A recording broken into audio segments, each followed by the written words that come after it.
Happy Father's Day. We're about to talk to one tough cop, the best-selling author, having a movie made about his life, Bo Dietl. Happy Father's Day. Well, thank you very, very much. And I hate to say it, but I can't celebrate because my father's gone. I lost my dad in 1987. And it's a remarkable story because I'm a first-generation American. I wear this flag because that's all I recognize, because I don't recognize my father being born in Germany. I don't recognize my mother being born in Sicily. I really recognize myself as being American. I think that's the problem with a lot of people. When you're really an American, you should idolize this country. And I'm a great American person. And it's just funny, when I grew up in a neighborhood that everyone knows. It's a neighborhood called Ozone Park, Queens. Right away when you hear Ozone Park, you think of one guy, John Gotti. Yes, I grew up where John Gotti was. Yes, I knew John Gotti as a young boy. Yes, I grew up with these guys that were on the other side of the fence. You got to remember, when you grow up with these guys, you kind of looked at them with brand new cars. They had the best clothes, the Italian knits, the soft leather shoes from Italy. And I kind of looked at them and I said, wow, these guys look cool. And my father used to make me be home at 8 o'clock when I was 14, 15 years old. 9 o'clock, you're in this house. He saved me probably from becoming one of those. And I'll never forget Ralphie Scopo, the father. I used to have broccoli rabe and veal cutlets every Thursday night. I was the only kid that the father would let into the house because I was the only kid that wasn't shooting heroin out of his crew.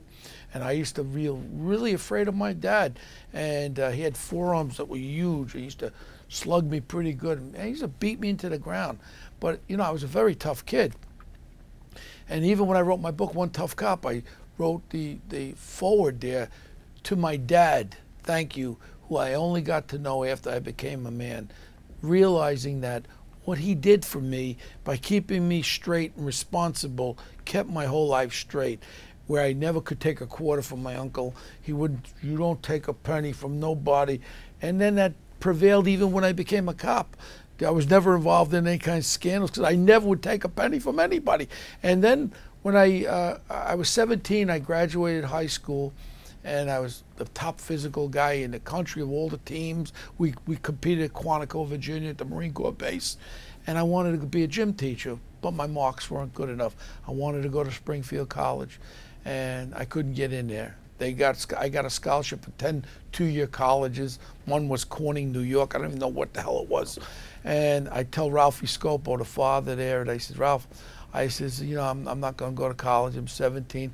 And he says, do you want to get a job? He said, I could get you as a laborer, concrete construction laborer. I said, sure. He said, they make good money. He goes, go meet Sammy the Weasel on 33rd Street in Lexington Avenue. I got a job over there. I go meet him.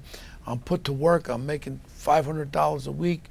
I end up buying a new Corvette. I had taken the cops test when I was 16 as a goof. I didn't even want to be no cop, but I took the test. It was a walk, and they showed you a clock.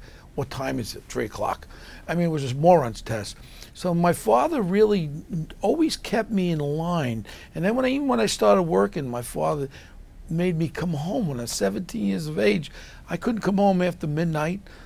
Otherwise, I'd come home, and last time he beat me up, I was right before my 18th birthday. I was working construction. I was pretty strong, and he started slugging me, and I never hit him back, and he beat me to the ground. Finally, the next night, I came home, and he went after me again. I grabbed his arm in midair, and I said, Dad, it's over. That's enough. I'd never pick my hands up to my father, never. And I can honestly say he's the only human being that I was ever afraid of. But he kept me straight in so many ways, even when I became a cop. Then finally Ralph Scopo said to me, Bo, you can't come to the club anymore. You know, you're a cop. You don't even know what we do here. He says, you got to understand, so you don't understand what's going on. And I really didn't understand it. I didn't understand about mobsters and all that. All I knew was these guys were like my family. And my respect with them carried on through all my time on the force. I was always known as Bo the Cop. And even a friend of mine's father, who was major in organized crime, Joe Coffey, used to be my sergeant. He said they picked up a wiretap once where Fat Tony Salerno was actually telling the wise guys, you don't ask Bo the Cop for a license plate check. You don't get that cop jammed up in nothing. And I was even being protected that I wouldn't get involved with anything to hurt my job. And I had that respect. But it all goes back to one thing, the respect that my father put into my head growing up, and respect to everybody. You always respect people who are older than you. You never, ever take money from anybody.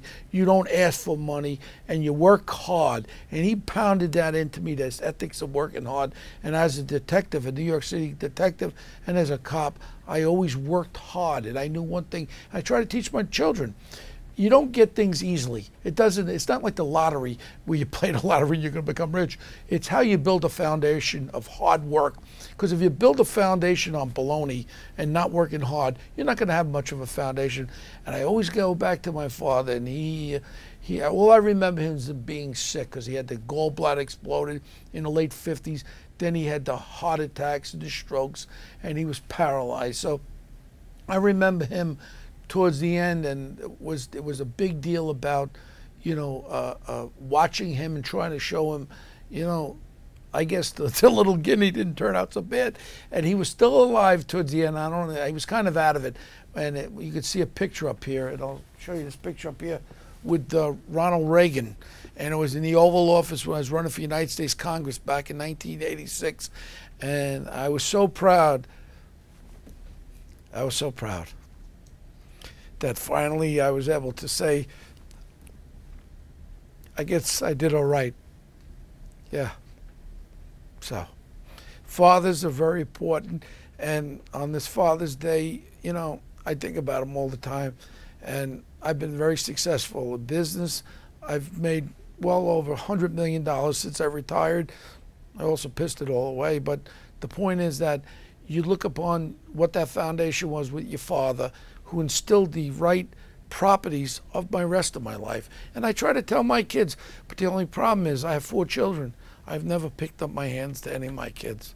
So that additive about if you have abusive parents, you're going to turn out, that's bullshit. I've never touched my kids. I have 2 boys, 2 girls. The girls tell me to go somewhere, and I just look at them, and I got tears in my eyes. How can you talk like that to your father? And you want to know something? It's all about one thing. You get one of those, and you get one mother.